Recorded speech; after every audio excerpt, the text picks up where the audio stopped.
नमस्कार. विशेषमध्ये आपल्या सगळ्यांचं स्वागत. मी प्रसाद काथे. बदलापूर अत्याचार प्रकरणातला आरोपी अक्षय शिंदे याचा मृत्यू पोलिसांना अडचणीत आणताना दिसतोय. अक्षय शिंदेची चकमक बनावट असल्याचं यापूर्वीच न्यायालयानं सांगितलं होतं.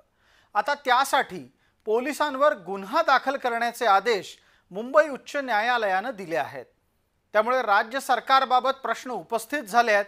कारण अक्षय शिंदेची ज्या वेळेला बनावट चकमकीमध्ये हत्या झाली तेव्हा आत्ताचेच लोक सत्तेमध्ये होते.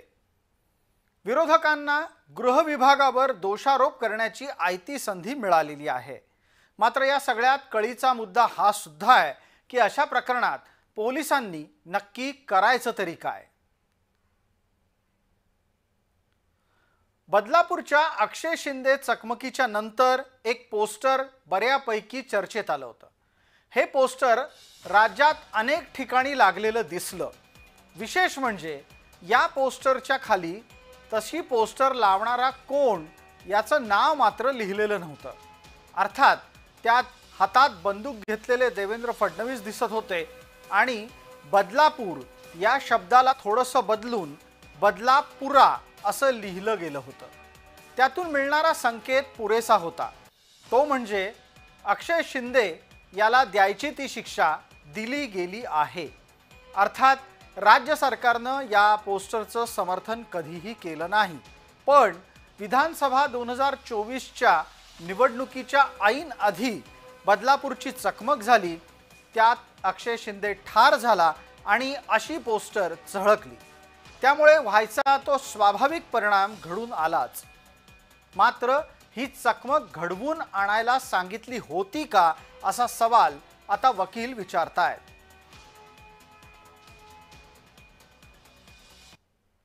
पोलिसांवर कोणी दबाव आणला, पोलिसांवर कोणी दबाव आणून अक्षय शिंदेचा एन्काउंटर करायला लावला याची माहिती घ्यावी लागेल. आणि त्याचा थेट संदर्भ हा बदलापूरच्या भिंतींवर, ठाणे जिल्ह्यातल्या भिंतींवर लिहिला होता की अब बदला पुरा हुआ असं म्हणून ज्या राजकीय नेत्यांचे चित्र, फोटो लावण्यात आले होते त्या नेत्यांवर सुद्धा, ते कोणत्याही मोठ्या पदावर असतील सुद्धा, त्यांनी बेकायदेशीर वर्तन केलेलं असल्यामुळे त्यांना सुद्धा या कायद्याच्या कचाट्यात घेण्याची आवश्यकता आहे असं माझं स्पष्ट मत तेव्हापासून आहे. आता या सगळ्या प्रकारामध्ये पोलीस कोठडीत असलेला आरोपी चकमक होऊन ठार होणं हे वाटतं तितकं सोपं नाही. असं खरंच घडतं असतं का हा प्रश्न आहे. यापूर्वी महाराष्ट्रामध्ये असं कधी झालं असल्याचे दाखले आहेत. ते काय सांगतायत ते पहा. महाराष्ट्रामध्ये पहिली पोलीस चकमक 11 जानेवारी 1982ला झाली होती. ही चकमक मुंबई पोलीस आणि मन्या सुर्वे या दोघांमध्ये झाली. कुख्यात मन्या हा गुंड होता. त्याचा एन्काउंटर वादात सापडला. महाराष्ट्र पोलीस यांच्या चकमकीचं सत्र 2003 पर्यंत सुरू राहिलं. पोलिसांनी चकमकींमध्ये 1200 आरोपी ठार केले असे आरोप सातत्यानं लागत राहिले. मानवाधिकार संघटना आणि काही वकील या प्रकरणी न्यायालयातही गेले. पोलिसांच्या कार्यपद्धतीमुळे एन्काउंटर नेहमीच वादग्रस्त ठरली आहेत. गृहमंत्री पदावर गोपीनाथ मुंडे आणि छगन भुजबळ असताना सर्वाधिक एन्काउंटर झाले आहेत. पोलीस कोठडीमध्ये असताना ख्वाजा युनुसचा झालेला मृत्यू हा सर्वाधिक वादग्रस्त एन्काउंटर म्हणता येईल. अनेक पोलीस अधिकारी बनावट चकमकींमुळे प्रसिद्धही झाले, कुप्रसिद्धही झाले, निलंबितही झाले. एक वरिष्ठ अधिकारी या नात्याने स्पष्ट म्हणणं आहे की कोणत्याही स्तरावर वरिष्ठ अधिकारी फेक एन्काउंटर्सना पाठबळ देत नाहीत.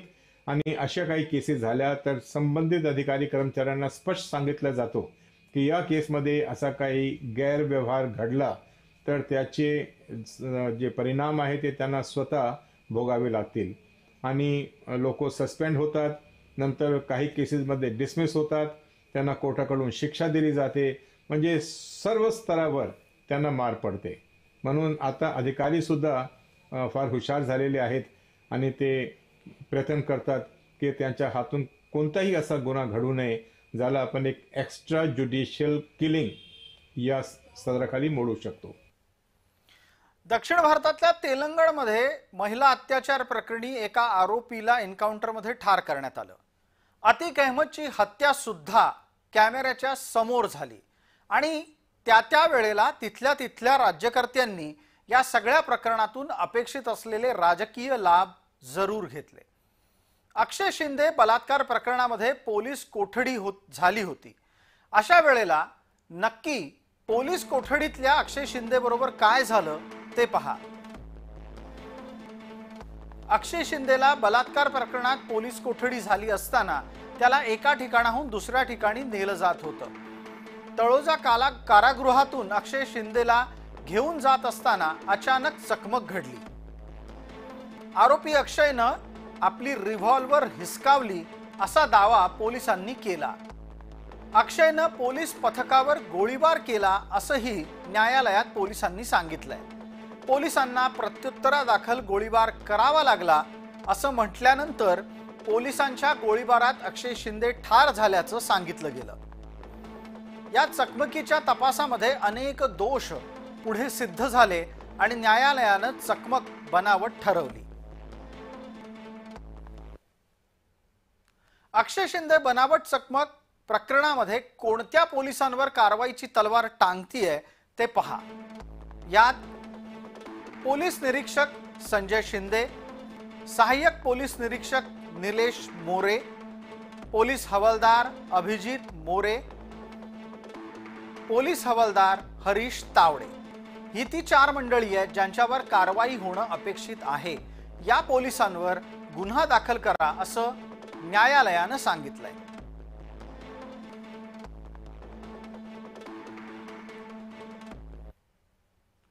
अक्षय शिंदेच्या चकमकीच्या बाबत न्यायालयीन अहवाल सादर झाला. त्यातील निष्कर्षांचा बचाव करण्यासाठी स्वसंरक्षणार्थ प्रतिकार केल्याचा मुद्दा पोलिसांनी मांडला आहे. हे कायद्याचं राज्य आहे. हे डॉक्टर बाबासाहेब आंबेडकरांच्या संविधानाने चालणारं राज्य आहे. त्याच्यामध्ये हे सगळे असे प्रकार, हे 2 ज्या हत्या आहेत, अक्षय शिंदे प्रकरण आणि सोमनाथ सूर्यवंशी प्रकरण, हे इन्स्टिट्यूशनल मर्डर्स आहेत. कायद्याच्या राज्यामध्ये कायदा हातात घेऊन एखादं आयुष्य संपून टाकण्याचं जबाबदारी पोलिसांवर येत नाही. पोलीस हे कायद्याचे रक्षक आहेत, संरक्षक आहेत. तुम्ही सरकारचे गुलाम नाही, हे पोलिसांनी कायम लक्षात ठेवावं. पोलिसांचे आदेश सरकारचे आदेश पाळायचे तर ते कायद्याच्या कक्षेत पाळायचे. कायद्याच्या बाहेर राहून बेकायदेशीर कृत्य करणं हे असं महागात पडतं. आम्ही अक्षय शिंदेच्या संदर्भात स्पष्ट बोललो होतो, हा एन्काउंटर नाही, हा त्याचा खून आहे. पुरावे नष्ट करायसाठी आणि ज्या मूळ त्याच्यातील ज्या काही आरोपींना काही आहेत, 6 आरोपी त्यांना वाचवण्यासाठी अक्षय शिंदेचा हा खून केला गेला होता. त्यावेळीची आमची भूमिका होती. त्यावर टीका पण झाली आणि जे एकूणच चित्र रंगवल्या गेलं आणि त्यामध्ये RSS आणि बीजेपीचे जे काही पदाधिकारी होते, संस्था चालक, त्यांना वाचवण्यासाठी केलेला हा केविलवाना प्रयत्न होता, असं त्यावेळेस आमचं स्टेटमेंट होतं. या दरम्यान न्यायालयामध्ये काय काय घडलं ते पाहणंही गरजेचं आहे, कारण तिथे पोलिसांची बाजू मांडली गेली. अहवालात म्हटलं गेलं की अक्षय शिंदेच्या मृत्यूला 5 पोलीस अधिकारी जबाबदार आहेत. पोलिसांचं म्हणणं होतं की हल्ला तर अक्षयनंच केलाय. बंदुकीवर अक्षयच्या हाताचे ठसे नाहीत असं अहवाल म्हणतो. पोलीस म्हणतात स्वसंरक्षणासाठी त्यांना गोळी चालवावी लागली. पोलिसांचा दावा संशयास्पद आहे असं चौकशी समितीनं म्हटलं आणि त्याच्या जोडीला अक्षय शिंदे चकमक बनावट आहे असा निष्कर्ष सुद्धा पोलिसांनी काढला.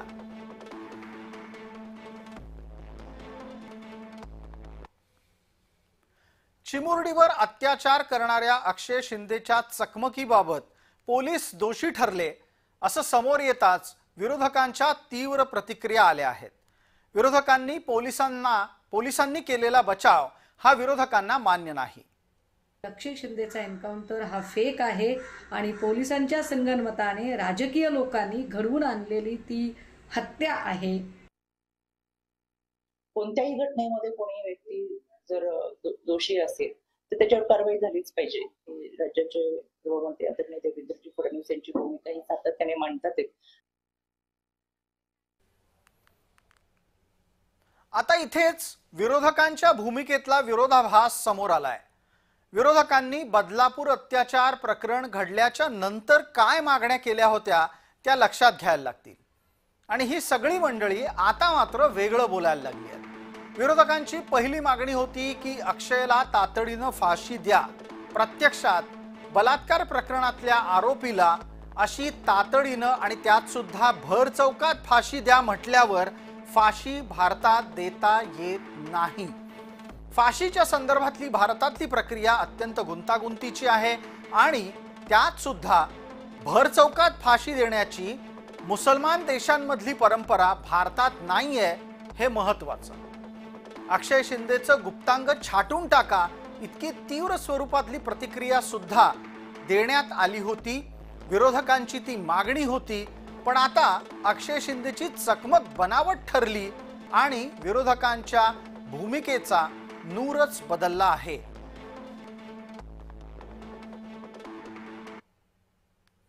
भारतातली न्यायदान प्रक्रिया आरोपीची बाजू ऐकून घेते.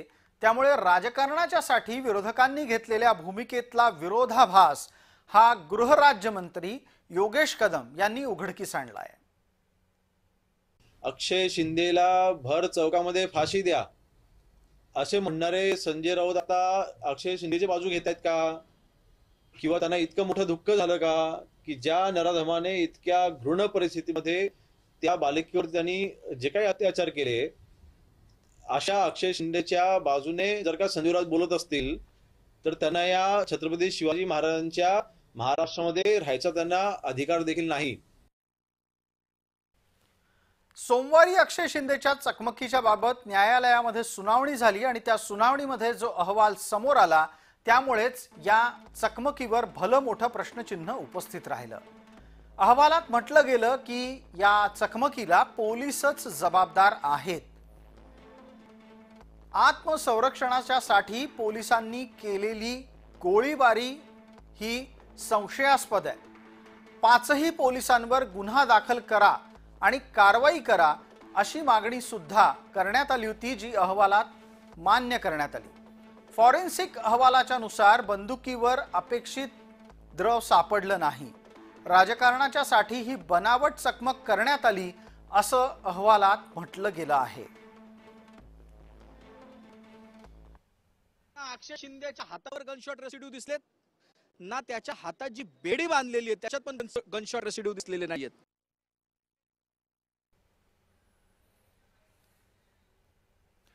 अक्षय शिंदेच्या प्रकरणामध्ये जे जे काही घडलं ते प्रत्येक टप्प्यावर आम्ही आपल्यापर्यंत आणलं.